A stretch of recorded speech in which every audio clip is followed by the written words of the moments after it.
Baik. Oke, kedengar ya, pendengar ya? Dengar, jelas. Baik. Baiklah, bismillahirrahmanirrahim. Assalamualaikum warahmatullahi wabarakatuh.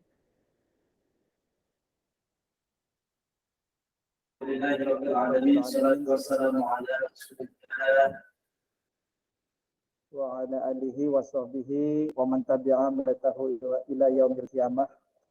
Faqad qala Allah Ta'ala fil Qur'anil Azim, a'udzu billahi minasy syaithanir rajim. Bismillahirrahmanirrahim.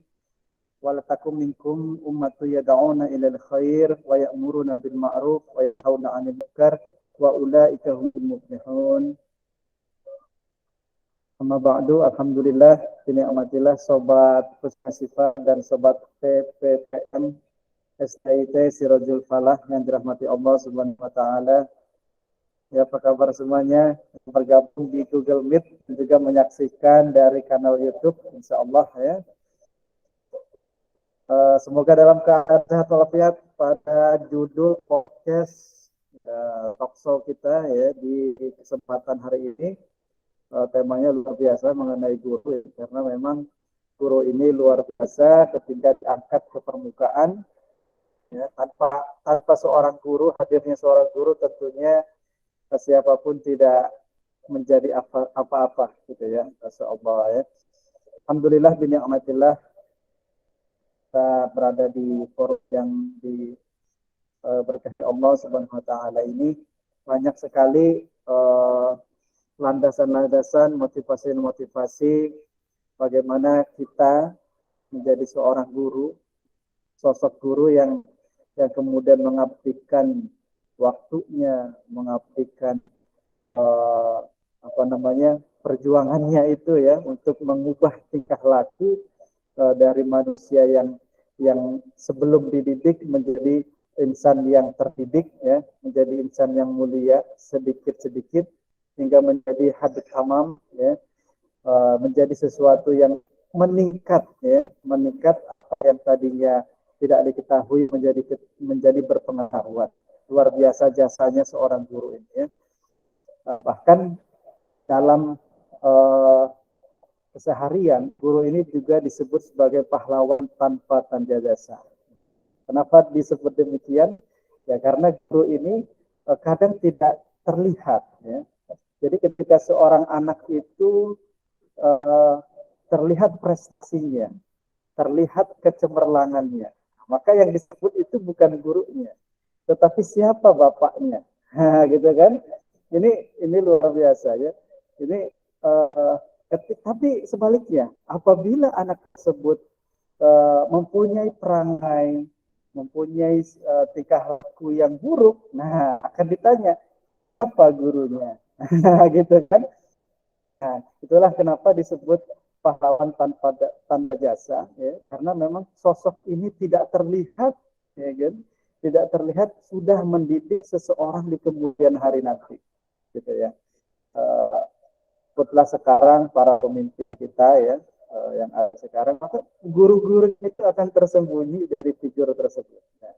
Padahal peran dari guru itu sangatlah penting ya. Maka inspirasi yang kita munculkan di dalam podcast kali ini tentunya ya kan akan sangat luar biasa ya, ketika guru yang ada di lingkungan kependidikan itu akan memunculkan suara-suaranya, menginspirasi bagi para insan pendidikan ya, pada peserta didiknya. Baik, kali ini alhamdulillah kita mempunyai judulnya adalah menjadi guru inspiratif ya. Duka-duka dan perjalanan luar biasa dari seorang guru ya.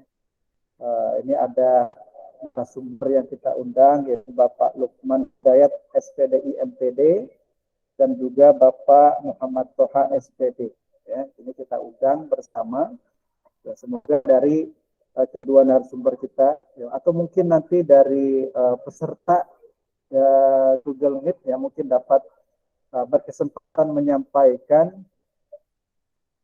kesan pesan ya. Mungkin kita berdialog pada kesempatan podcast kali ini ya, insyaallah.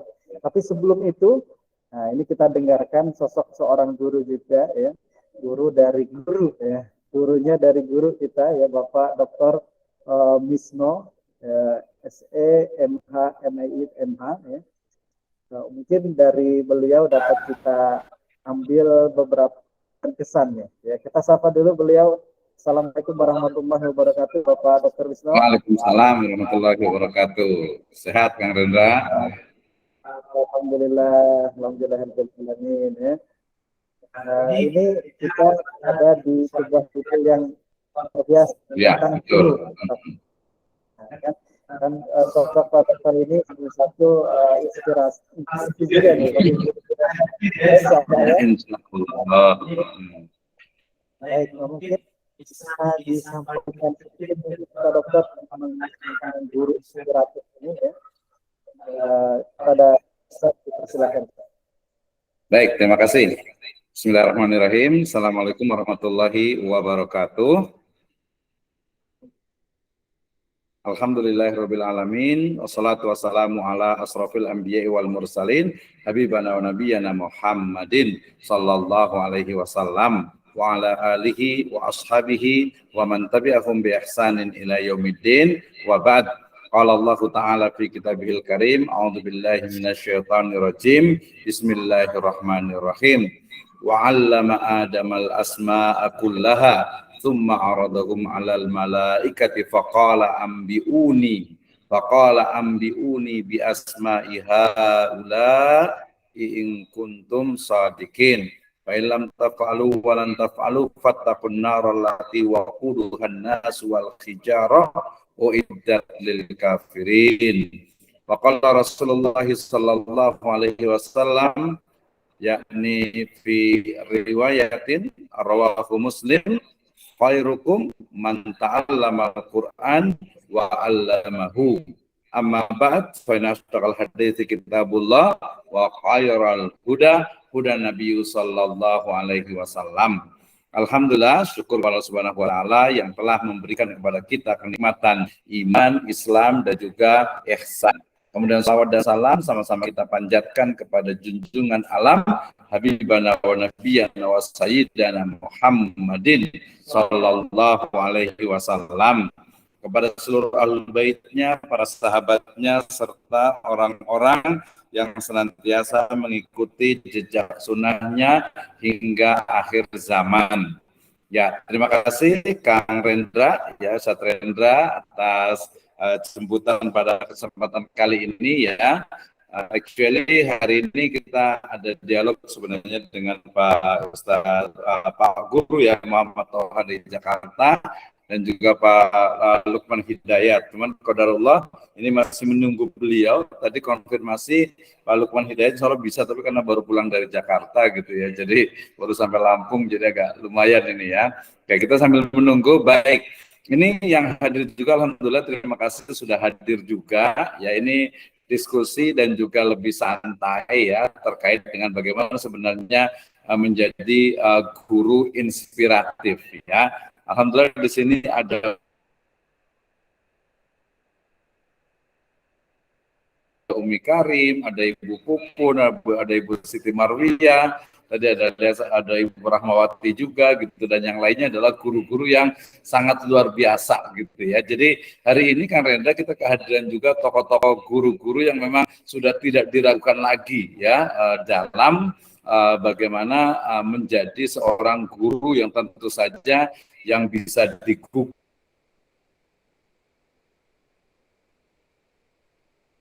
dan ditiru dan juga yang inspiratif gitu ya. Oke, ya ini insya Allah mengasih itu. Nanti pembicara kita akan datang insya Allah. Oke, ditunggu ya. Oke, maaf nih. Baik, nah kita bicara tentang apa menjadi guru inspiratif. Artinya bahwa kita bicara tentang bagaimana sebenarnya ya seorang pribadi guru itu tadi adalah seorang pribadi yang bisa digugu dan ditiru ya. Dalam konteks Al-Qur'an tentu saja adalah dalam surat Al-Ahzab ayat ke-21 ya. A'udzubillahi minasyaitonirrajim. Laqad kana fi Rasulillahi uswatun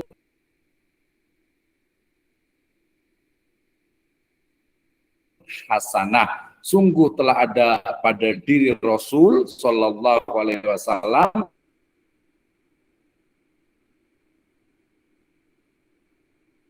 itu uswah, teladan terbaik, ya, karena beliau itu adalah dikatakan juga buistu lil muallimin, ya, bahwasanya Nabi SAW itu diutus, ya, adalah untuk sebagai muallim, ya. Nah, dalam Islam tentu saja kita mengenal ada istilah taklim, berarti orang yang mengajarkan adalah muallim, ya. Kemudian juga ada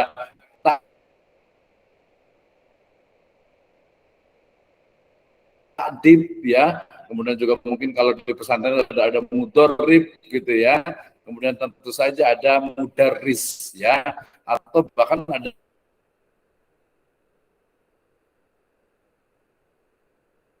al-ustaz, ya, yang semuanya itu adalah merujuk kepada proses learning atau learning proses, yaitu proses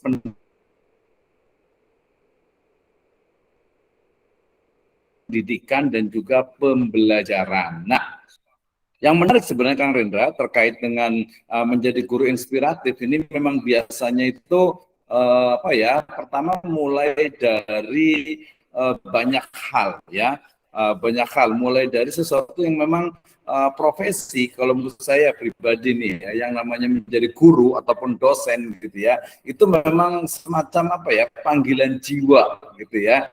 Jadi kalau kita ingin menjadi seorang guru dan juga dosen itu memang betul-betul kita itu menjiwai, ya, menjiwai dalam artian apa? Oke, saya adalah seorang guru, saya adalah seorang dosen, maka bagaimana sebenarnya saya itu bisa menjadi guru yang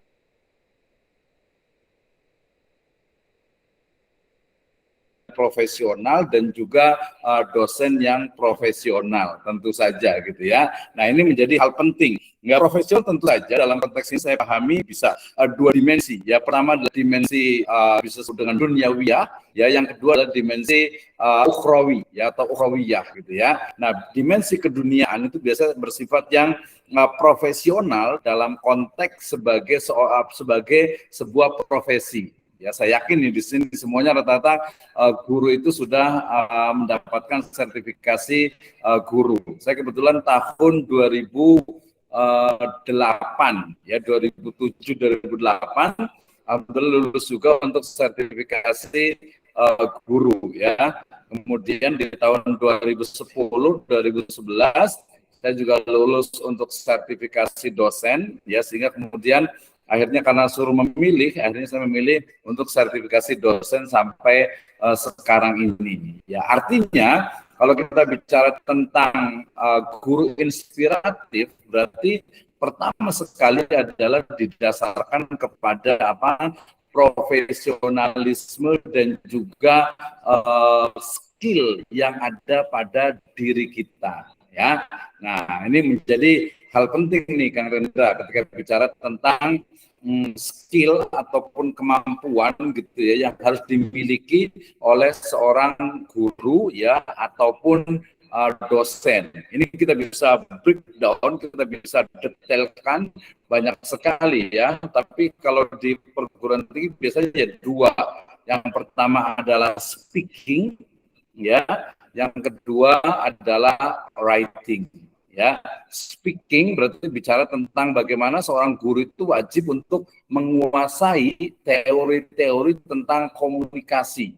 Ya, tentu saja adalah komunikasi. Sekarang sudah ada komunikasi pembelajaran. Ya, jadi bagaimana seorang guru itu dia memiliki kemampuan, dia memiliki skill untuk bisa berkomunikasi secara baik dengan anak, ya, dengan peserta didik. Atau kalau seorang dosen ya berarti dengan mahasiswa. Ya, jangan sampai terjadi miskomunikasi, ya, salah dalam hal komunikasi karena salah satu mungkin salah dalam misinterpretasi gitu, ya. Jadi ketika terjadi proses pembelajaran, ya, learning proses itu kemudian kemudian ternyata istilahnya itu guru, ya, mengungkapkan kata-kata A misalnya, ternyata murid itu dianggap sebagai B. Ya, jadi pemahamannya ini kan jadi hal yang penting. Jadi skill, kemampuan dari seorang, ya, kemampuan dari seorang guru itu yang pertama adalah bagaimana dia mampu untuk bisa, yang awal sekali adalah kemampuan kita ya, kemampuan sebagai seorang guru, terutama nanti penguasaan materi ya, penguasaan materi dari apa yang kita ajarkan. Nah tentu saja kalau kita bicara tentang penguasaan materi ya, mau tidak mau kita juga harus update materi itu sendiri ya, terutama nanti ya mata kuliah atau mata pelajaran atau mata kuliah yang sifatnya itu dia dinamik ya, yang dinamis ya, yang dinamis yang mengikuti apa perkembangan dari zaman gitu ya. Jadi bukan hanya istilahnya itu materi itu terus gitu ya, tidak ada upgrading gitu ya. Jadi harus ada tuh. Jadi yang pertama adalah skill, kemampuan pribadi, dalam artian itu berarti dia menguasai materi ya, tetapi materi itu sendiri dia adalah dinamis ya, sehingga kedinamisan ini dia perlu guru itu dia perlu di upgrade. Oke, welcome juga Wilujeng Sumbing, selamat datang juga, kita kehadiran juga guru dari Tasikmalaya nih, Pak Yedi ya. Terima kasih luar biasa sekali, dan juga selamat datang untuk pembicara kita hari ini yaitu Pak Lukman Hidayat. Oke. Jadi karena kita pengantar, nanti kita akan diskusi lebih banyak terkait dengan tadi seorang guru inspiratif ya. Yang pertama adalah dia memiliki skill ya, baik itu secara hubungan personal, interpersonal gitu ya, ilmu komunikasinya juga ada, kemudian juga tadi dalam konteks profesional adalah profesional dalam konteks keduniaan, maksudnya itu standar untuk sebuah profesi itu adalah profesional ya. Dan yang kedua juga jangan lupa ya bahwa kita adalah seorang muslim, tentu saja profesionalnya itu adalah juga didasarkan kepada apa? Keyakinan ya atau agama kita. Ini jangan lupa, menurut saya penting sekali. Justru ini adalah energi yang paling kuat untuk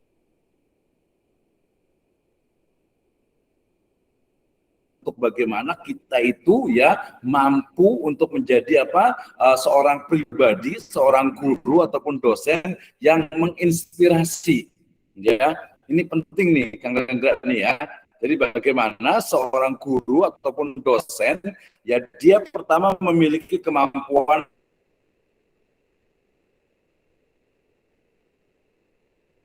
sebuah kemampuan pertama materi ya, materinya itu tidak cukup, dia butuh adanya upgrading dari materi itu sendiri, kemudian metode atau cara untuk komunikasi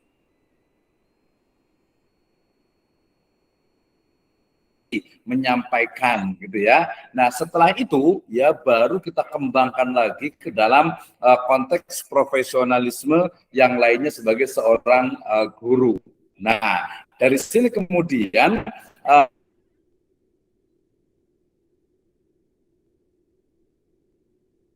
dari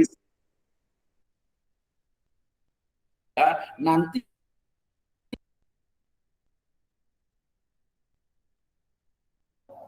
Baik, Masya Allah, terima kasih banyak. Ini Bapak Dr. Wisnu. Tadi paparan tadi sebenarnya sudah lengkap sebenarnya ya, dari ujung ke ujung nih. Ya, poin yang kita bisa petik dari pemaparan tadi bahwa tidak hanya materi ajar yang kemudian disajikan kepada peserta didik, tapi juga ada poin-poin yang lain ya, Masya Allah ya. Poin-poin yang kemudian dapat menjadikan seorang guru itu layak ya ditiru ya, karena memang sifat dari peserta didik itu sering namanya menduplikasi ya, menduplikasi dari apa yang dia lihat ya. Apalagi itu kalau anak masih usia sekolah dasar ya, itu duplikasi dari seorang guru itu sangat di apa, sangat di sangat ditiru gitu kan ya, apakah itu dari pengamatannya, dari kemudian pendengarannya ya, arahan-arahan atau nasihat dari gurunya gitu kan. Baik, alhamdulillah ini sudah bersama kita semua Bapak Lukman Hidayat MPD dari Provinsi Lampung. Masya Allah. Apa kabar Pak Lukman? Alhamdulillah sehat, ini barusan datang tadi. Mohon maaf telah bergabung di tiduran saya.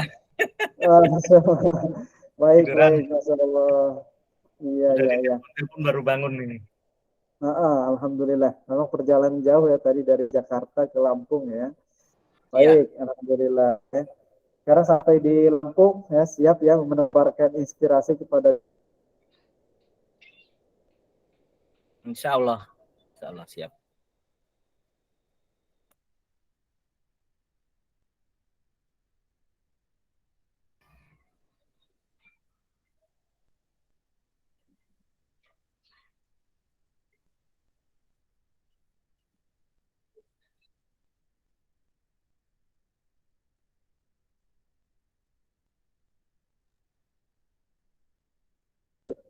Oke, Ustaz Lukman sehat ya? Oke. Alhamdulillah Ustaz, sehat. Oke, lanjut ya, semangat lah. Salam dalam 30 setengah menit ke depan ya.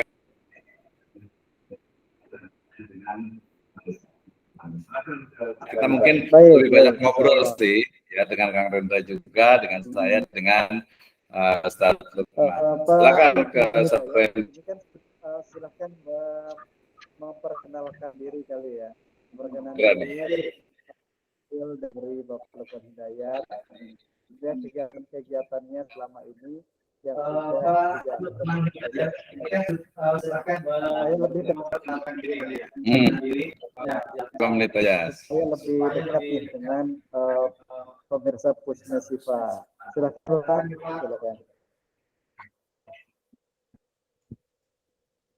Ya, bisa terdengar? Belum terdengar Ustaz. Apaan? Gimana? Oh ya. Silakan memperkenalkan diri dulu kepada pemirsa Pusmesifa agar lebih dekat, lebih ya akrab gitu ya, lebih akrab ketika menyampaikan pandangannya nanti. Oke, jadi mungkin begini dulu. Jadi kita tanya dulu Pak Ustaz Lukman nih. Mungkin kan Sobat Pusmesifa ini kan sebagian belum kenal nih dengan Ustaz Lukman Hidayat, kandidat dokter di UIN Araniri juga nih, insya Allah nih ya. Jadi pertanyaan pertama gini dulu. Jadi terkait dengan materi hari ini itu kan tentang menjadi guru inspiratif gitu ya. Nah, mungkin kita ingin tahu dulu nih kegiatan harian Ustaz Lukman ini apa saja nih. Kemudian tinggalnya di mana, mungkin kan tadi disebutkan di Mesuji itu di mana nih, di ujung mana nih gitu ya. Dalam 1 sampai 2 menit kita ngobrol aja santai ya. Silakan Ustaz Lukman, apa nih kegiatannya sebenarnya nih? Ya mungkin bisa mulai dari sosoknya sudah sangat menginspirasi biasa gitu ya. Silakan Ustaz Lukman, dalam 1-2 menit. Ya. Bismillah, Assalamualaikum warahmatullahi wabarakatuh. Waalaikumsalam warahmatullahi wabarakatuh. Ya, perkenalkan, nama saya Lukman Hidayat. Status utama saya sebagai guru SD, tapi saya guru pendidikan agama Islam. Selain itu juga saya sedang menyelesaikan kuliah di UIN Raden Intan. Memang saya semenjak menjadi guru sampai sekarang belum pernah lepas dari status mahasiswa juga. Jadi mengajar sambil belajar, sambil kuliah juga begitu. Saya menjadi guru sejak tahun 2005 dan saya ditempatkan di daerah terpencil di pedalaman Mesuji yang mungkin kalau Bapak Ibu sekalian ingat, di Mesuji itu dulu pernah ribut-ribut Register 45. Jadi Register 45 itu memang sangat luas. Di tengah-tengahnya ada satu kampung. Nah, saya ditempatkan di situ. Dan kampung itu di tepi sungai, namanya Sungai Buaya. Jauh banget ya. Dan setelah dicek, memang betul di sungai itu ada buayanya betulan.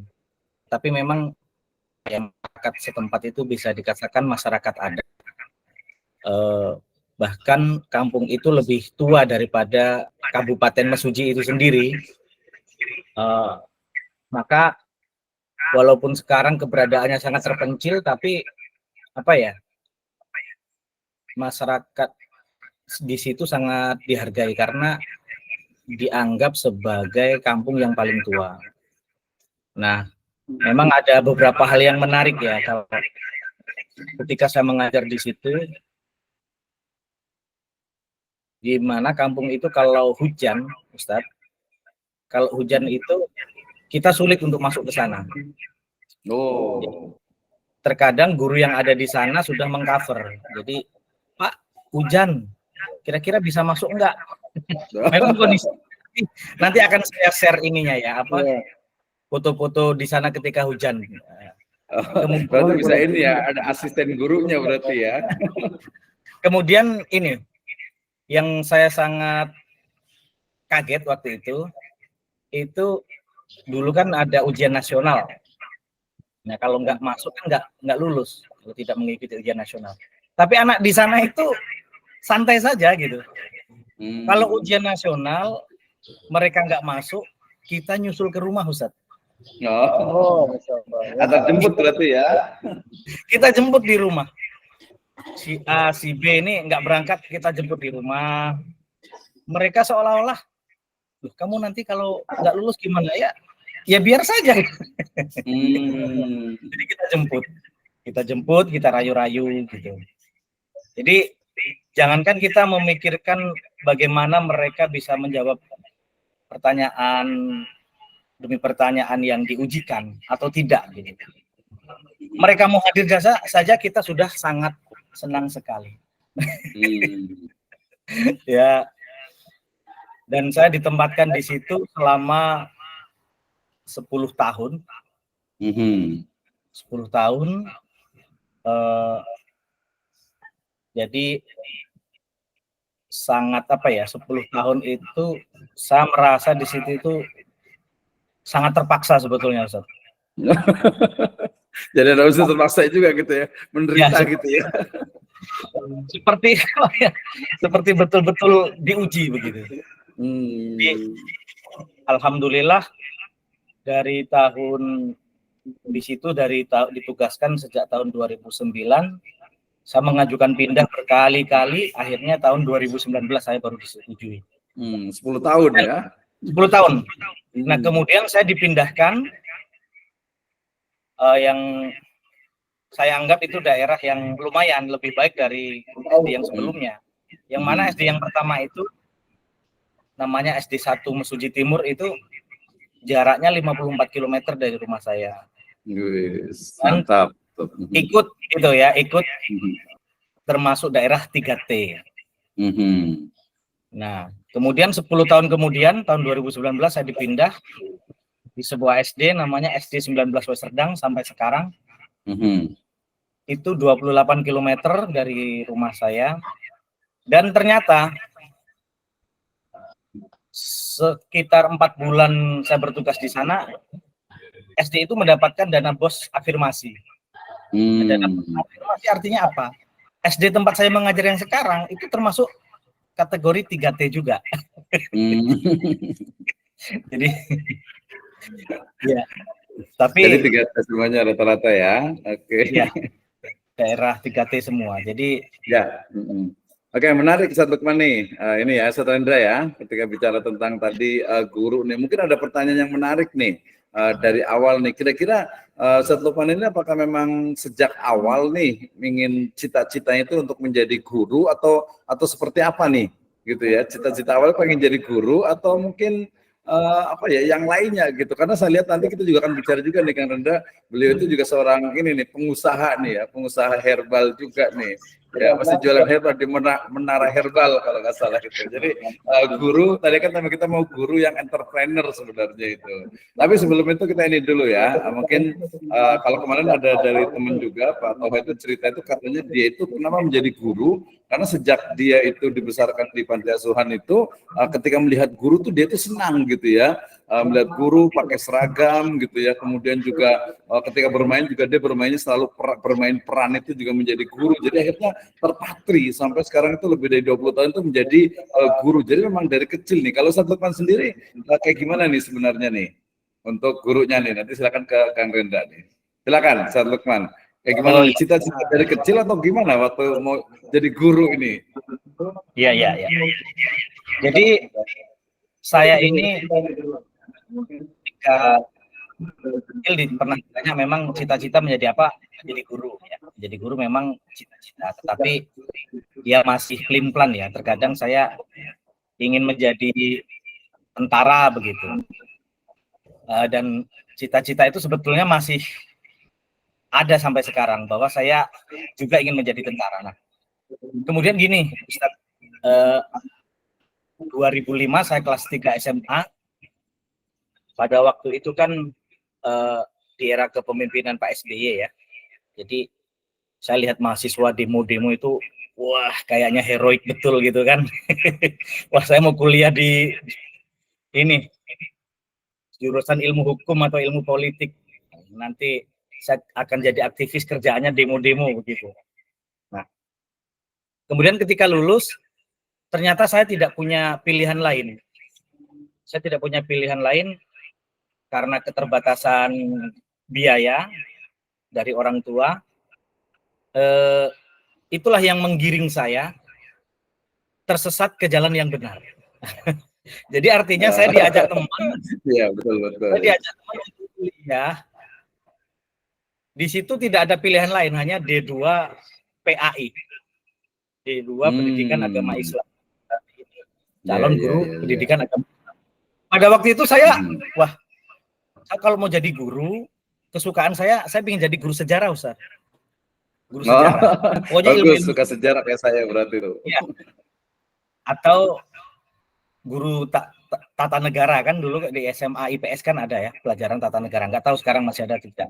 Pokoknya saya ilmu sosial begitu. Tetapi qadarullah kuliahnya saya tidak punya pilihan lain.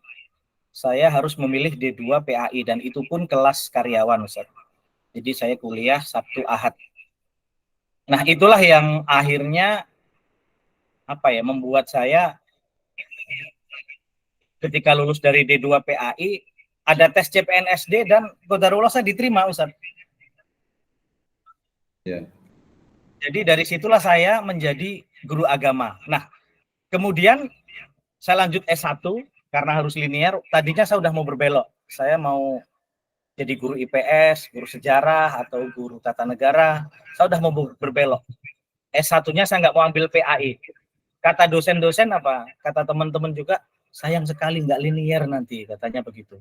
Akhirnya saya lanjutkan S1 PAI. Dengan sangat terpaksa dalam tanda kutip. Lulus S1 PAI, ada gelar SPDI. Dan saya dididik sebagai guru agama.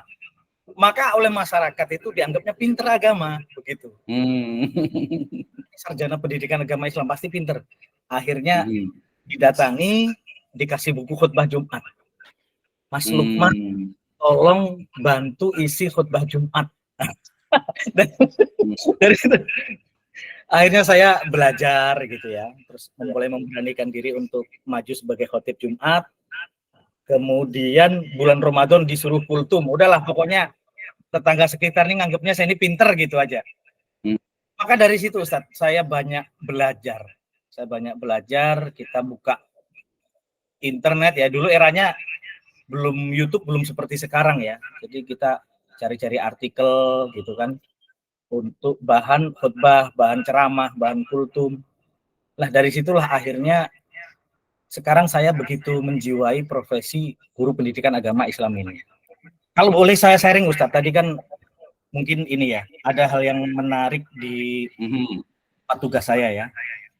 Silakan. Saya coba share screen ya. Share screen. Tapi nggak bisa full ya kalau yang dari ini ya, dari HP ya. Bisa juga langsung, silakan. Harus sudah kelihatan juga. Kita ini aja, unpin aja ya. Iya, Ustaz. Tempat. Nah, ini kalau pas rusak bengkelnya cuma ada itu satu-satunya. Oh, ini ya. Ini kayak apa ya? Kayak belalang tempur itu ya kayaknya ya. Nah, ini anak sekolah di SD TT Silva. Jadi mereka itu diangkut pakai truk. Dan sampai sekarang masih seperti itu. Tapi ini bukan tempat saya mengajar. Saya hanya lewat saja di sini. Ini anaknya karyawan-karyawan PT Silva. Ini dulu ketika saya pakai motor matic, ini tidak hujan. Sudah 3 hari tidak hujan, tapi bekasnya masih seperti itu. Kemudian, nah ini kalau hujan begini. Tapi kita lewat di tepinya, Ustaz. Enggak di tengah, enggak bisa, ini adalah tanah orang, ladang orang. Jembatannya kayu gelondongan seperti itu. Jembatannya itu ya. Kemudian, nah ini kondisi tidak hujan, Ustaz. Tidak hujan. Kalau hujan bisa licin banget ya berarti ya. Ini jembatan seperti ini ada 5 sampai 5 jembatan. Dan di situ saya sendirian, kadang ngerinya di situ. Yang bikin ngeri gitu. Coba.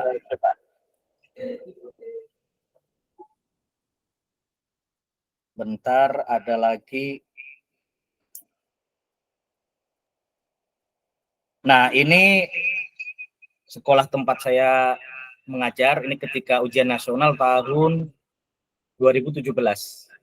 Nah, ini hasil dari kami jemput mereka. Oh iya. Murid kami ada 15, yang datang cuma 3. 12 orang kita jemput ke rumah. Apa ada cerita seperti itu kalau nggak di SD saya? Ada berarti dari Mesuji sana berarti. Harus diabadikan itu sejarah pendidikan Indonesia. Iya. Nah, ini perjalanan pulang. Dan jalan di situ sepertinya tidak terbuka untuk umum. Di sini ada apa ya? Ini kelihatan ya. Nah, ini. Tidak semua orang bisa masuk ke sini, Ustaz. Ini kawasan, itu ada ini ya, portal ya? Iya, portal. Kawasan register 45. Oke. Nah, ini. Wih, ini ya. Ya, jadi ini hutan karet, Ustaz. Hutan karet PT Silva, tapi milik negara statusnya. Tapi dikelola oleh ini. Nah, Oke, ini kayaknya perjuangannya harus jadi buku nih, Ustaz Lukman nih. Jadi perjalanan guru dari ini ya. Ya. Ini kawasan apa ya? Kawasan yang dia tidak boleh ditanami karet. Kawasan apa namanya ya? Lupa saya. Jadi itu hutannya tetap dijaga di situ.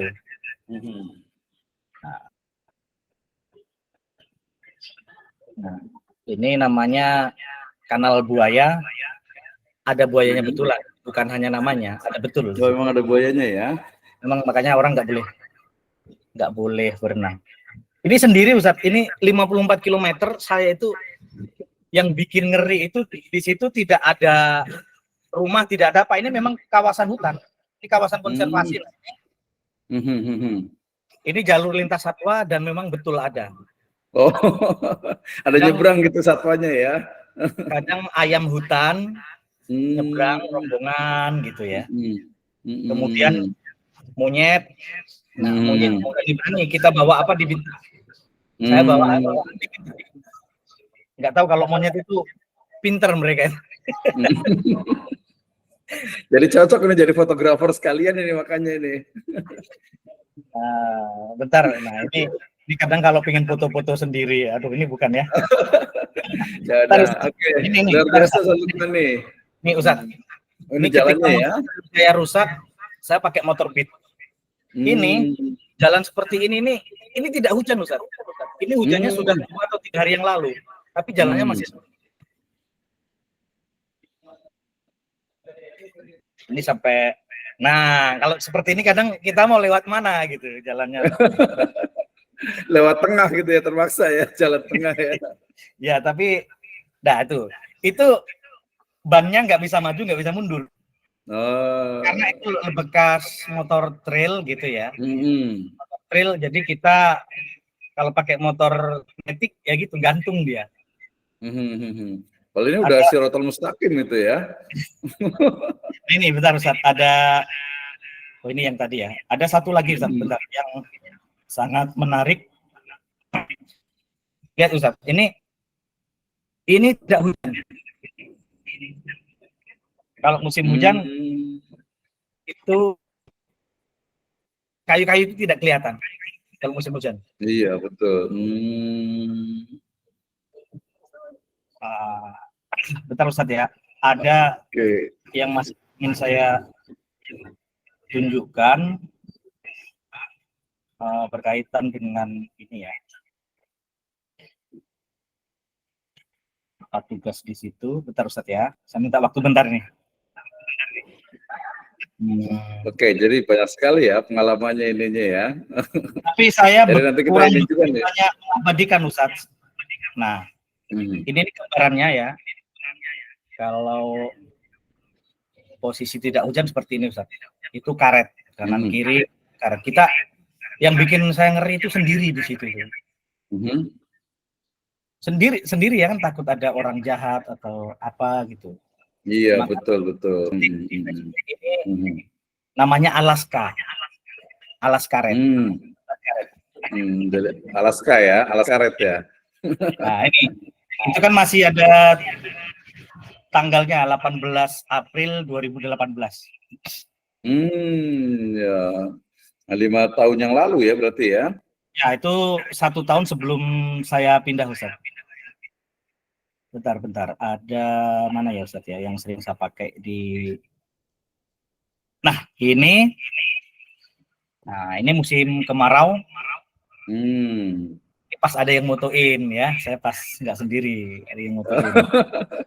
Bisa ke selfie ya fotoin ya. Karena ini jejernya situ itu ada pabrik yang masih satu grup, PT yang masih satu grup. Ini yang karet tadi PT Silva, ini PT Benil. Itu tebu itu ya? Nusa.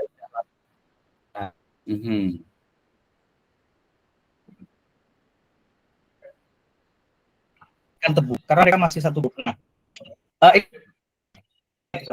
Ini oke. Ya. Nah, ini jadi jalan di belakang itu portal. Kemudian pintu merah putih itu pintu besi. Jadi orang kalau lewat itu harus izin dulu. Nah, saya pernah lewat situ diinterogasi karena memang pihak PT itu kan sering dicuri karet Iya, paham. Ya, jadi Mas sebetulnya kalau bukan karyawan PT nggak boleh lewat sini katanya. Saya ceritakan, saya guru, saya ngajar di sana dan harus lewat sini, saya bilang.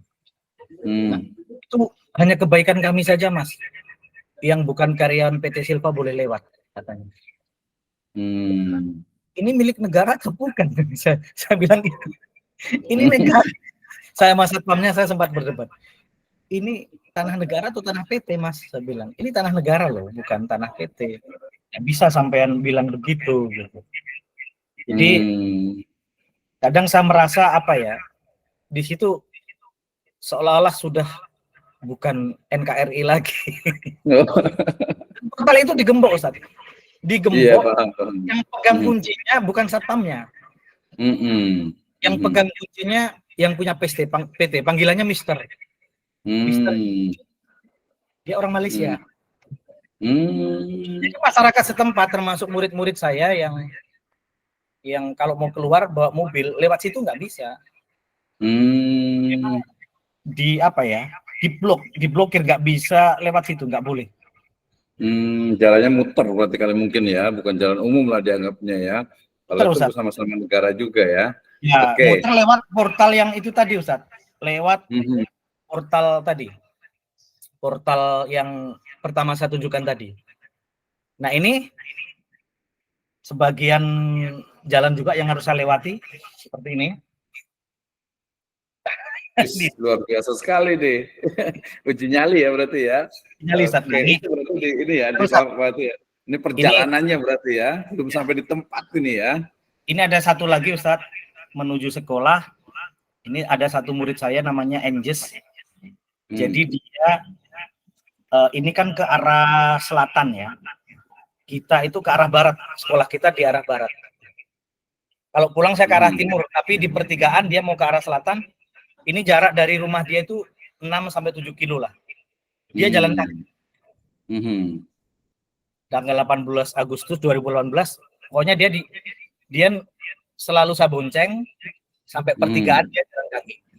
Nah, ini foto ini saya sebarkan, kemudian ada orang yang iba gitu mengirim ini. Terus saya disuruh belikan sepeda. Alhamdulillah tanggal 13 Agustus 2014 dia sudah punya sepeda. Alhamdulillah ya. Wasilah kebaikan berarti ya. Ustaz, yang mengirimkan dana itu TKW yang bekerja di Hong Kong. Wis, Masya Allah. Luar biasa ya, mudah-mudahan dapat balasan yang terbaik. Oke, Pak Lukman, menarik nih ya. Jadi ini kayaknya nanti harus jadi satu buku nih, cerita dari Mesuji kayak jadi ya.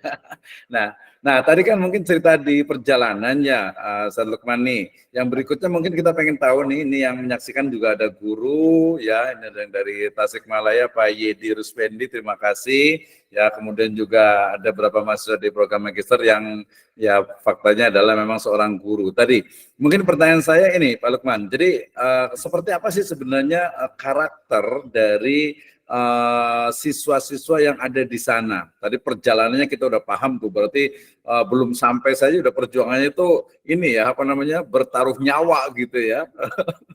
Udah bertaruh nyawa di jalan. Nah, ketika sudah di kelas itu seperti apa nih ya? Udah capek di jalan duluan nih. Tapi pertanyaan saya lebih spesifik sebenarnya. Pertanyaan saya lebih spesifik yaitu sebenarnya seperti apa nih karakter dari siswa peserta didik yang ada di sana, utamanya dari sisi semangat belajar atau mungkin juga dari sisi fasilitas dan lain sebagainya. Mungkin ringkas-ringkas saja. Silakan, Tarikman. Oh ya, baik. Ini sangat menarik karena memang gini ya, saya terlahir di daerah transmigrasi yang mayoritas suku Jawa. Saya sendiri juga suku. Nah, kemudian saya ditempatkan di kampung yang tertua di Mesuji, dan di situ secara kultural memang mereka orang-orang Mesuji asli, bahkan sejak sebelum daerah transmigrasi itu dibuka, kampung itu sudah ada. Maka memang kita sangat menyesuaikan karakter masyarakat di sana. Jadi ketika saya mendapatkan SK, mencari-cari di mana SD itu, saya itu sampai ketika ketemu orang dielus-elus gitu ya. Kenapa nyari kampung itu? Nama kampungnya kan Talang Gunung. Kenapa Talang Gunung ya? Kenapa kok mau ke sana, Dek? Katanya. Saya mau ngajar di sana. Loh, kok kamu mau? Nah, gimana SK-nya begini? Waduh, di sana itu kampung koboi, orang mengistilahkannya begitu. Kultur mereka memang sangat jauh berbeda dengan kita. Gitu. Apa ya? Sisi hitamnya banyak. Di antaranya ibu-ibu di sana itu kalau pagi main kartu ketika jam sekolah. Duitnya banyak, akhirnya begitu saja. Oke, dari sisi ini ya mungkin dari sisi siswanya, mereka semangat belajarnya, kemudian juga mungkin daya serap ini seperti apa sebenarnya di sana itu? Iya. Jadi minat belajar anak-anak di sana itu sangat rendah sekali, Ustaz. Iya. Apa sekolah itu begitu kan? Boleh nanya nggak Pak Dokter? Ya. Sabar. Jadi udah mau nanya aja deh. Tapi boleh juga sih. Tapi satu pertanyaan dulu. Nah, ini justru saya yang sekolahnya ini itu apa? Apalagi sekolah ya, belajar. Ujian nasional aja mereka nggak hadir. Kita harus paksa. Iya tadi betul. Nah, justru ini pertanyaan utamanya nih. Nanti setelah ini satu pertanyaan nanti baru Pak Ahmad boleh nanya. Jadi pertanyaan ini justru satu teman. Nah, menghadapi tadi peserta didik yang mungkin minat belajarnya itu masih rendah. Nah, mungkin ada inovasi, ada semacam model seperti apa, atau mungkin ya pembelajaran seperti apa nih yang bikin siswa itu agar mereka tuh punya minat itu tinggi gitu ya. ya. Jadi strategi seperti apa yang dilakukan oleh guru, yang mungkin termasuk Ustadz Lukman juga dalam dalam menghadapi siswa atau peserta didik yang mungkin memang sangat rendah minat belajarnya, ya. Nah, sebelum dijawab, kayaknya kita kasih kesempatan untuk Pak Ahmad dulu deh. Tadi biar nggak ini. Silakan Pak Ahmad. Dibuka ini ya kameranya nih, silakan. Mohon maaf kalau kameranya memang kurang bagus karena masalahnya di sini jaringan kurang bagus. Ya udah lanjut, suaranya aja nggak apa-apa. Mohon maaf Pak Lukman ya. Ya Calon Pak dokter Ahmad. depannya. Baik, terima kasih. Assalamualaikum warahmatullahi wabarakatuh. Waalaikumsalam warahmatullahi wabarakatuh. Begini Pak, melihat walaupun saya sebenarnya masih udah paham tentang lokasi yang Bapak temuin, yaitu daerah Mesuji, karena Lampung itu kan mayoritas orang-orang Lampung itu memang karakternya sangat luar biasa. Orang Lampung itu memang karakternya keras dan susah diatur. Terlebih ini masuk wilayah Mesuji yang memang lokalisasinya banyak sekali dan memang karakter orang di sana keras dan susah diatur. Nah, lihat dari background Bapak seorang guru yang mendapatkan SK di daerah transmigrasi, timbul pertanyaan satu buat saya. Bagaimana Bapak menghadapi keadaan di mana tempat tugas Bapak yaitu di daerah Menggala, daerah Mesuji, cara Bapak mempengaruhi atau menindaklanjutin atau mengatur calon siswa atau calon siswa yang memang karakter orangnya yang memang susah diatur agar mereka minat sekolahnya dan minat buat melanjutkan pendidikan itu tinggi. Itu yang pertama. Yang kedua, Bapak kan seorang transmigran, Bapak kan orang luar, disebutnya bukan lokal dari sana. Dengan karakter seperti itu, buat mengikuti alur seperti itu, sikap Bapak pertama yang Bapak lakukan simpati dengan para siswa itu seperti apa? Terus itu yang kedua. Bapak kan seorang pendidik. Walaupun seorang pendidik, berarti karakter dari perguruan tinggi itu kan masih diadopsi. Nah, dengan mendapatkan tugas atau SK di wilayah yang jauh dari karakter Bapak sebagai orang Jawa, menghadapi lokal yang memang susah diatur dan memang orang-orangnya memang minat pendidikannya sangat kurang. Tips apa yang Bapak lakukan sehingga hasilnya sekarang itu agak mendingan atau disebutnya sangat lumayan? Cuma 3 itu aja. Terima kasih. Assalamualaikum warahmatullahi wabarakatuh. Waalaikumsalam warahmatullahi wabarakatuh. Ya, silakan Ustadz Lukman. Ya. Gimana nih sekilas strateginya seperti apa nih menghadapi masyarakat? Tadi mungkin istilahnya ini agak khawatir agak kurang tepat juga. Jadi bukan keras, bukan susah diatur gitu. Tapi memang polanya mereka di sana gitu. Nah, justru seperti apa nih ketika jadi kalau saya lebih cenderung tidak mengatakan anak itu juga tidak nakal gitu ya. Kemudian juga satu wilayah atau satu komunitas itu juga bukan keras juga bukan istilahnya itu tidak susah diatur lah gitu ya. Mungkin kita, tapi menarik juga nih pertanyaannya. Terima kasih Pak Ahmad atas pertanyaannya nih ya. Pak Ahmad ngomong-ngomong dari mana Pak, ini ya? Maksudnya begini Pak, tidak mendiskreditkan sesuatu etnis atau sesuatu tempat, cuma karena saya asalnya dari Sumatera juga dan tetangga sebelah dari wilayah tersebut, jadi paham benar kalau wilayah tersebut orangnya karakter itu memang sangat dominannya itu keras kepala. Mending kalau keras kepala diajak kerjasamanya bisa, tapi keras kepala dan tidak bisa diajak kerjasama. Nah itu yang saya beratkan di situ, bukan susah diatur sih, mohon maaf ya. Silakan Bapak. Ya. Oke, nggak apa-apa. Tapi tiap orang nggak keras kepala juga sih kayaknya, kepalanya keras kayaknya. Ya silakan Ustadz Lukman. Mungkin kita masih banyak pertanyaan nih karena banyak banget yang harus diketahui dari Ustadz Lukman. Silakan. Mungkin cepat singkat padat gitu ya. Silakan. Ya. Terima kasih. Pertanyaannya 3, kayaknya agak panjang, Ustaz. Jadi gini, Pak Ahmad, saya paham sekali ya. Ya, yang dimaksud kita tanpa bermaksud mendiskreditkan suku tertentu, memang betul. Memang secara kultur mereka sangat keras. Tapi gini, Pak Ahmad, saya kan tinggalnya di Tulang Bawang, Kabupaten Tulang Bawang. Saya bekerja di Kabupaten Mesuji. Nah, Kalau tulang bawang itu sukunya suku Menggala, suku Lampung Menggala. Nah, betul, ngomongnya keras gitu kan, kemudian intonasinya juga keras, dan memang dalam tanda kutip memang sulit diatur, iya.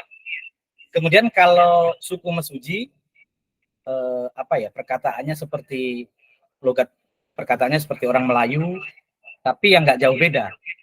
Secara kultur mereka memang keras gitu. Ini tanpa bermaksud mendiskreditkan suku tertentu ya, hanya kita membahas karakteristik. Tapi begini, kalau di suku Mesuji itu saya mempelajari begini, yang penting kita itu ketika ketemu orang kita menyapa, kita senyum.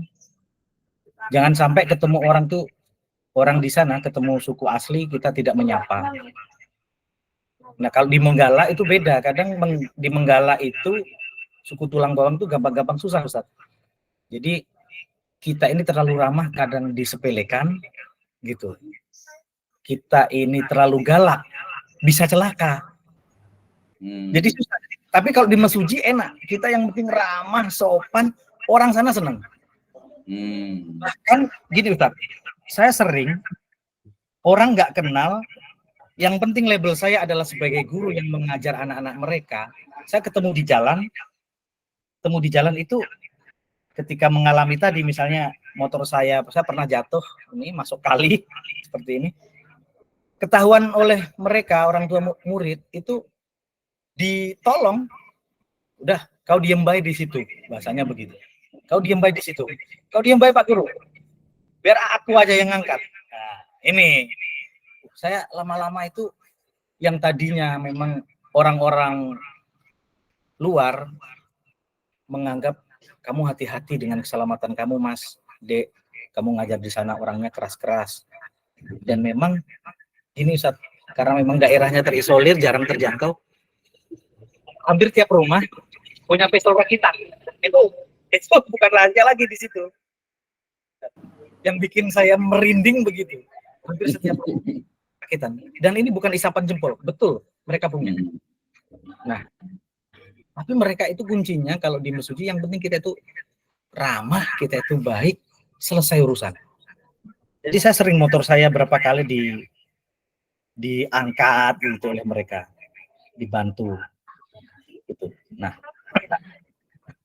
kemudian bagaimana caranya untuk membimbing mereka yang tadi memang karakter murid-murid di sana memang lebih sulit daripada murid-murid di luar kampung tersebut ya.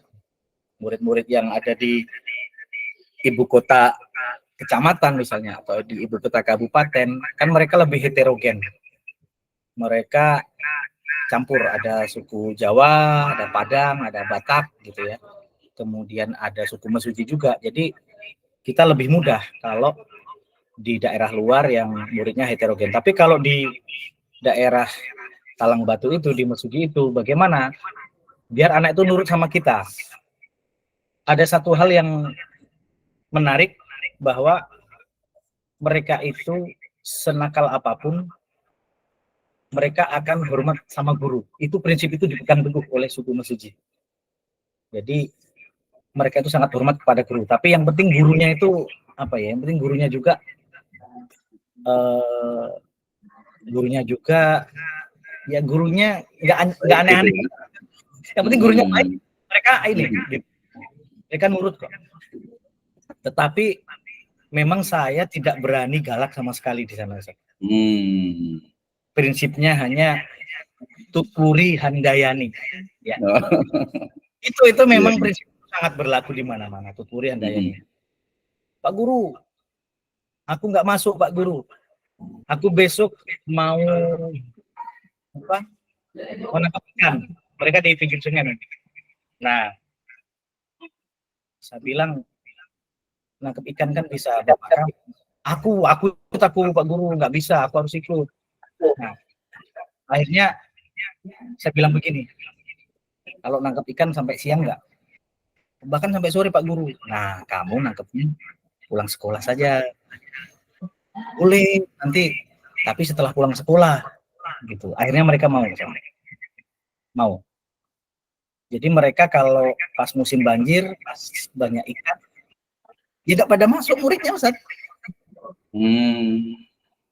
Pas banyak ikan ya mereka nangkap ikan gitu. Tapi kita, kau sekolah dulu gitu kan. Ya sekolah baru ikut bapak ikan. Mau. Jadi oke, ya cukup jelas tuh Pak Lukman ya. Oke, ada lagi? Mungkin dari Satrendra nih, mungkin ada pertanyaan nih terkait dengan apa ya? Tadi kan suka dukanya sudah nih. Mungkin yang apa nih ini sudah hampir di sesi terakhir terkait dengan apa? Silakan ke Satrendra, silakan. Baik, suara saya terdengar nggak, Ustaz? Cukup jelas, Ustaz. Ya. Cukup ya. Kalau kameranya kelihatan, beneran ya. Baik, terima kasih nih. Saya tadi sudah menyimak nih, luar biasa perjuangan Bapak Lukman Hidayat ya. Kebetulan saya juga dari Oku Timur ya, jadi tahu persis bagaimana mesuji ya. Baik, inspirasi apa nih Pak yang bisa diberikan untuk guru atau calon guru mungkin ya? Inspirasi apa, pesannya apa gitu ya? Tadi kan Tuturi Handayani kan, kalau di tengah itu memberikan semangat, gitu, ya kan? Mungkin untuk itu ya, untuk calon guru atau guru yang ada di Jawa, mungkin Sumatera atau seluruh Indonesia gitu ya, calon guru pula, ya. Pesan dan inspirasi apa yang dapat diberikan? Silakan. Ya. Jadi memang kita sebagai seorang guru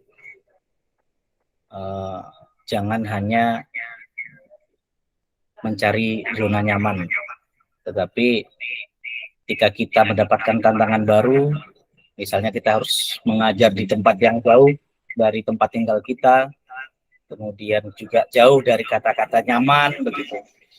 Ya, kita harus jalani saja, kita harus jalani, maka insya Allah akan ada pelajaran-pelajaran baru dari apa yang kita jalani tersebut. Setiap pengalaman itu pasti akan memberikan pelajaran yang baik, yang akan menempa kita menjadi pribadi yang sabar, menjadi pribadi yang lebih pandai, lebih piawai mencari solusi dari sebuah permasalahan yang kita hadapi. Itu saja, Ustaz. Terima kasih.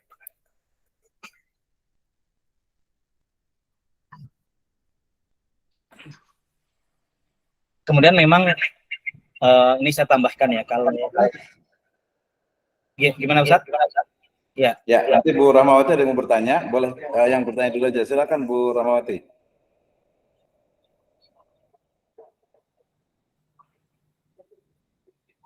Ya, silakan Ibu Rahmawati ingin bertanya. Oh, salahnya nih kali, kalau mencet tadi kayaknya itu.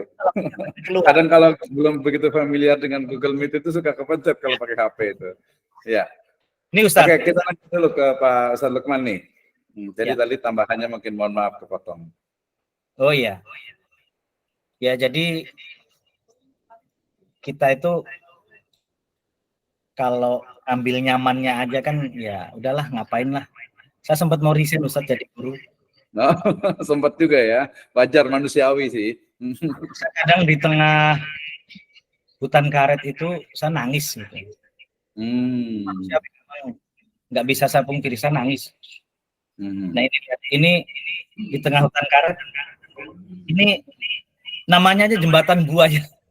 Ini ada 2 jembatan, namanya jembatan buaya semua. Ini jembatan buaya 2, di sebelah sananya lagi ada jembatan buaya 3. Saya foto seperti ini, saya abadikan momennya, saya abadikan di sosial media. Komentar teman saya apa? Nah, itu buayanya lagi lewat katanya. Itu buaya darat kali gitu ya. Katanya malah digituin. Ya tapi nggak saya pungkiri Ustaz ya, kembali ke ini ya. Jadi ya betul sih, manusiawi justru. Bukannya saya tuh di situ tuh kuat, sabar gitu, enggak saya. Saya sempat nangis, Terus saya bilang sama orang tua saya, Pak, saya kerja lain aja lah Pak. Saya kerja lain aja Pak. Ini nggak betul-betul nggak sanggup saya Pak. Betul-betul nggak sanggup. Nah, kenapa? Ditawarkanlah sama pengawas. Masalahnya apa? Jarak yang jauh. Yang kedua keamanan di jalan. Saya pernah bilang begitu. Pengawasnya malah memberikan arahan. Ya udah, Mas, sampean tinggal di sana aja. Tinggal di sana. Nah, tinggal di sana nggak mungkin betah Ustaz. Saya nggak ngasih foto ini ya, foto bagaimana rumah-rumahnya orang di sana gitu. Orang di sana walaupun duitnya banyak, walaupun duitnya banyak, mereka rumahnya itu atapnya terbuat dari daun nipah. Dari dindingnya papan, atapnya daun nipah. Nggak mungkin betah saya di sana Ustaz. Listrik tidak ada. Sinyal handphone susah. Sinyal mau ngapain di sana?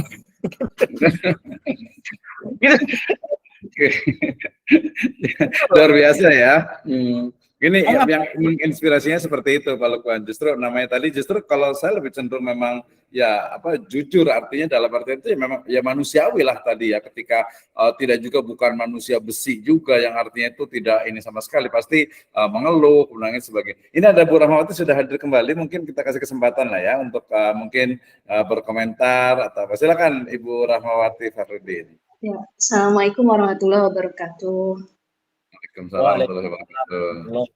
Dokter yang terhormat, Bapak Ibu yang saya hormati, ini sedikit mungkin saya sharing terkait kalau tadi Pak Lukman, terima kasih untuk menginspirasi sekali ya terkait pendidikan di Lampung. Kemudian kalau saya mohon maaf Bapak Ibu, suara saya jelas? Jelas Bu, jelas. Sharing sedikit. Tadi kalau Pak Lukman itu di lumayan jauh ya di Lampung ya. Kalau saya di Depok, masih dekat gitu ya, sebagai salah satu kota penyangga ibu kota. Terus tadi sebelumnya dengan Bapak Ahmad, tadi saya orang Lampung memang kalau disampaikan tadi Lampung Salam itu. kenal Bu, salam Palembang Bu. Ya, keras kepala, sulit bekerja sama. Memang untuk beberapa hal yang sifatnya prinsip, saya tidak bisa kerjasama dan saya keras kepala. Benar sekali ya Bu. Ya, untuk beberapa hal menyesuaikan. Lanjut. Sharing sedikit dari saya. Kalau tadi Pak Lukman dari Lampung, kalau saya di Depok gitu, yang secara ya letak dekat sekali ya, masih kota gitu, tapi sebetulnya dari dunia pendidikan kalau di seberang dan jauh gitu memang banyak gitu. Nah di dekat saja banyak kok gitu, itu memang, dan itu realita gitu ya kalau kita turun ke lapangan. Ya Allah, ini Depok lah masih kota, tapi kok dari segi pendidikan ada kok gitu, termasuk di tempat saya gitu ya. Dan saya sekitar 15 tahun, memang saya dulunya bukan guru, bukan juga pendidikan gitu ya, jurusan saya tuh jurnalistik, saya di perusahaan gitu. Jadi sekitar 15 tahun lalu saya bergabung di dunia pendidikan, dan pada akhirnya tadi tersesat ke jalan yang benar gitu. Kalau seperti itu ya beberapa hal ya memang iya gitu ya, yang awalnya saya mencoba seperti apa sih, sampai akhirnya saya memutuskan untuk di dunia pendidikan gitu ya, sampai walaupun beberapa rekan yuk gabung lagi yuk, tapi saya terima kasih, saya di pendidikan saja gitu, saya menolak. Kemudian di sekolah kami memang hampir mirip dengan Pak Lukman tuh, yang memang gimana ya, kalau saya kebetulan 15 tahun gitu, jadi saya tahu persis secara mayoritas pendidikan orang tua tuh apa gitu, kemudian dari pekerjaannya apa saja gitu ya, itu memang sama tuh, dijemput, kadang siswa dijemput, kemudian dari segi pembayaran mereka tuh kan 3 tahun tidak bayaran, dan 3 tahun. Terus ujian waktu itu betul ujian ya UN gitu ya, dijemput, bahkan ada yang siswanya itu selama 1 pekan itu di rumah guru.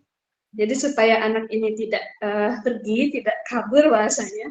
Tidak kemana-mana ya. Kami siapkan beberapa guru yang memang secara tempat tinggal dekat dan yang lainnya. Jadi bagaimana antisipasi gitu supaya anak tuh terutama melanjutkan saja, lulus saja dari segi ekonomi, dari segi karena faktor mayoritas di sini gimana ya, ekonomi minim, terus juga banyak yang broken home. Jadi benar-benar tuh gurunya juga gitu ya. Jadi kami tuh terutama internal, kalau eksternalnya pasti ada gitu ya tantangan.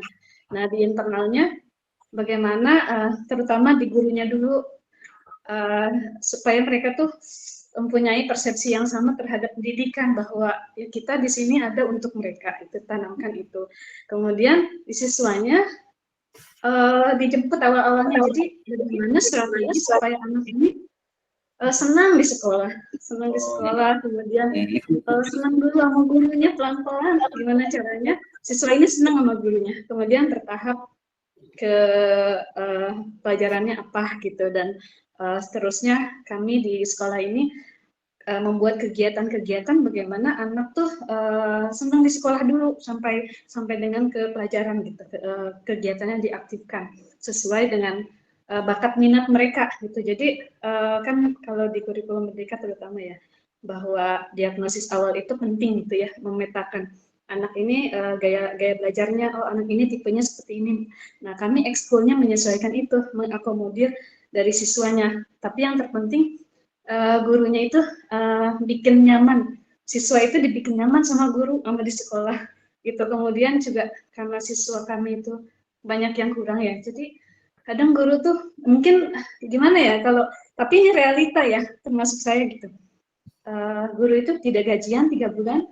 Saya pernah di beberapa sekolah gabung, mungkin kalau untuk di sekolah yang bagus itu ya, yang bonafit, kendala itu pasti ada dimanapun, tapi kalau dari segi penggajian oke, sejahtera gurunya, relatif yang lain-lainnya insya Allah tuh aman gitu. Tapi makanya pada saat saya pernah bergabung juga di sekolah negeri, terus mereka menyampaikan ada hal yang saya gimana gitu, terus saya balik tanya, Bapak Ibu kalau seandainya tidak digaji sama 3 bulan apakah masih mengajar? Saya gitu kan, karena itu obrolan sesaat gitu ya, yang cuma ngopi di ini gitu ya gitu. Jadi menanamkan ke anak pentingnya pendidikan, terus bikin anak nyaman, terus di gurunya bahwa ini insya Allah kita dapat rezeki, Allah atur dari jalan yang lain, sekalipun di sini tidak gajian 3 bulan, terus gurunya patungan, kadang anaknya dikasih jajan, dikasih ongkos. Nah itu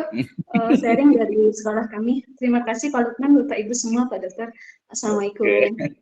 Waalaikumsalam warahmatullahi wabarakatuh. Terima kasih Ibu Rahmawati ya, luar biasa. Ini kayaknya mungkin next speaker ya. Jadi kita ngundang untuk Ibu Rahmawati, kebetulan juga beliau walaupun sudah S2, tapi beliau juga ngambil lagi Magister Pendidikan Agama Islam juga di Institut Sirajul Falah. Punten Bapak tahu ya? Oh jangan cerita. Jadi artinya iya. Itu guru ya. Jadi guru itu tadi saya menyebutnya karakternya itu adalah dia selalu mengupgrade dari sisi keilmuannya gitu ya, keilmuannya sehingga semakin banyak yang kita bisa pelajari gitu ya. Oke, silakan ke Kang Rendra nih. Tadi mungkin udah closing remark dari Ustaz Lukman. Kayaknya mudah-mudahan Ustaz Lukman tidak bosan nih ya untuk memberikan ini. Termasuk mungkin tadi satu lagi mungkin pertanyaan Kang Rendra tuh tentang beliau ini kan punya ini nih toko herbal nih. Menara herbal nih, gimana nih antara bisnis dengan mengajar ini, kira-kira beratan mana atau mungkin insya Allah bisa berjalan dua-duanya nih, sekilas saja mungkin ya, gimana nih sebagai guru dan juga sebagai pengusaha herbal nih, silakan. Mungkin nanti next ini untuk next time waktu lain lagi, mungkin hanya dalam 1 menit saat ini tentang guru dan bisnis seperti apa nih korelasinya nih, silakan. Ya, baik, terima kasih Ustaz. Jadi saya awal menerima SK CPNS itu saya tidak tahu gajinya guru itu berapa begitu. ketika menerima SK CPNS, wah jadi PNS pasti kaya gitu. Kemudian di bulan pertama saya menerima gaji, nah segini gajinya. Tahun 2009 saya terima gaji CPNS, gaji pertama 1.150.000 ya, nggak apa-apa, mohon maaf saya sebutkan. Nah, kemudian saya kuliah Ustadz S2 dari Tulang Bawang ke Bandar Lampung itu sekitar 130 kilo. Nah, dari situ saya tuh berpikir bagaimana caranya ongkos perjalanan saya ini tertutupi. Maka saya di Bandar Lampung itu mencari-cari peluang bisnis, akhirnya ketemulah herbal begitu Pak Ustadz. Ya, jadi saya berangkat kuliah, pulangnya sambil belanja. Itu sejak tahun 2010 berjalan sampai sekarang, alhamdulillah. Dan alhamdulillah seiring berjalannya waktu, dagangannya juga terus bertambah. Saya belanja banyak di rekan-rekan dari Depok juga, Bu Rahmawati, saya ambil. Mungkin di Margonda itu ada toko besar namanya Nabawi Herbal, itu Pak Sukma. Itu bos herbal besar, saya ambil di situ. Kemudian dan Pondok Herbal, banyaklah di Depok itu banyak. Saya dan sampai sekarang berlangsung. Nah, kalau untuk bisnisnya alhamdulillah udah agak-agak autopilot ya Ustadz ya. Masya Allah. Paling saya cuman order gitu Ustadz. Saya cuman order. Nah, kalau pulang ngajar memang saya nggak pulang ke rumah. Saya ke toko. Ini kayak tadi Ustadz dari Jakarta kemarin, saya ini belum pulang ke rumah. Saya di toko langsung. Masya Allah. Harus pulang dulu itu. Ya, jadi di toko kan ada kamar juga ya, udah seperti rumah gitu ya. Jadi kita rumah itu kalau menjelang maghrib saya, jam 5, kadang setengah 6 gitu, baru kita pulang ke rumah. Jadi gini, ini yang menariknya gini ya, Ustaz. Saya pulang dari mengajar, saya itu ke toko, saya tuh hanya lihat loker. Ada isinya apa enggak gitu ya. Jadi alhamdulillah untuk pendapatan utama saya dari toko. Jadi saya tidak berpikir lagi bagaimana di guru ini harus maksimal pendapatan segala macam, saya nggak mikir lagi lah. Bahkan saya 7 tahun Ustadz, saya jadi PNS 7 tahun, kenaikan pangkat saya tidak saya urus. Dari D2 golongan 2B itu baru 7 tahun kemudian saya naik pangkat. Itu pun dipaksa oleh teman-teman, oleh pengawas. Anda gimana kenaikan pangkat ini? Ya biar aja lah kata saya. Dan sekarang tiap tiba periodenya tetap diurus. Jadi saya diomeli sama teman-teman, sama pengawas. Pengawas ya. Terulang lagi lah seperti dulu, masa 7 tahun nggak diurus kenaikan pangkatnya gitu kan. Ya, oke. Terima kasih Ustaz Lukman nih. Mudah-mudahan next itu bisnis herbal gimana nih kira-kira di Lampung dan yang lainnya ya. Oke, saya kembalikan ke Ustaz Rendra ya. Silakan nanti ke depan insya Allah tadi kita mengundang juga Bu Rahmawati untuk jadi pembicara juga next podcast kita. Tadi udah siap juga Pak Tato Sugio Pak Tato ya. Ini sudah malang melintang di dunia perbankan, sudah lebih dari 20 tahun Pak Tato Sugio Pranoto, Masya Allah ya. Mudah-mudahan podcast ini akan bermanfaat karena ini adalah bagian dari jejak digital kita. Dan terakhir mungkin dari saya Kang Rendra bahwa memang menjadi seorang guru itu adalah sebuah panggilan, dalam konteks Islam itu adalah dakwah gitu ya.